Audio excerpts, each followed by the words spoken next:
Amerika Serikat dilaporkan melancarkan operasi militer berskala besar ke Venezuela pada Sabtu 3 Januari 2026 dini hari. Ibu kota Caracas menjadi sasaran awal dalam serangan yang disebut telah dipersiapkan secara matang.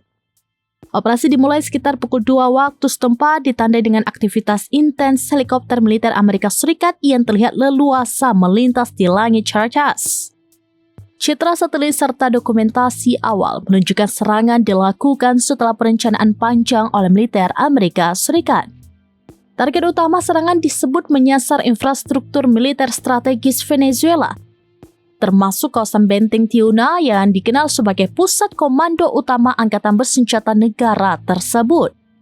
Hasil analisis lembaga pertahanan mengungkapkan helikopter berat Amerika Serikat dapat beroperasi tanpa perlawanan berarti. Tidak terlihat adanya respon aktif dari sistem pertahanan udara Venezuela selama operasi berlangsung. Padahal Venezuela sebelumnya diketahui telah memperkuat pertahanan udaranya dengan sistem buatan Rusia seperti Buk M2 dan Pantsir yang dikirim pada tahun 2024. Namun dalam serangan kali ini, sistem-sistem tersebut dinilai tidak bereaksi atau telah dinetralisir sejak awal operasi. Buk M2 merupakan sistem rudal pertahanan udara jarak menengah yang dirancang untuk menghadapi pesawat, helikopter hingga rudal jelajah. Sementara Pantsir berfungsi sebagai sistem pertahanan jarak dekat untuk melindungi objek vital dari ancaman udara. Selain pertahanan darat, Angkatan Udara Venezuela juga mengandalkan jet tempur Su-30 buatan Rusia.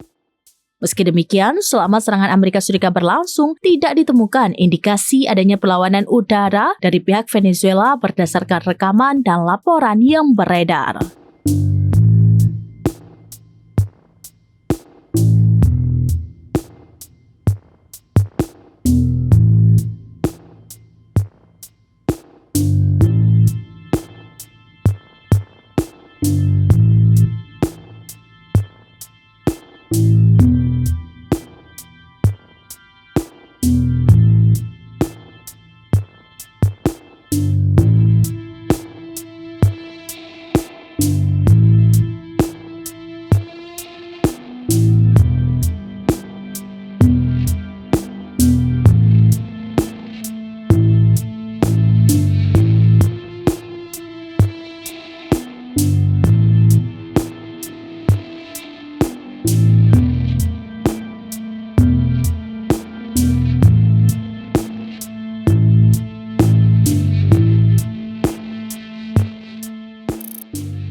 Download Tribun X sekarang, menghadirkan lokal menjadi Indonesia.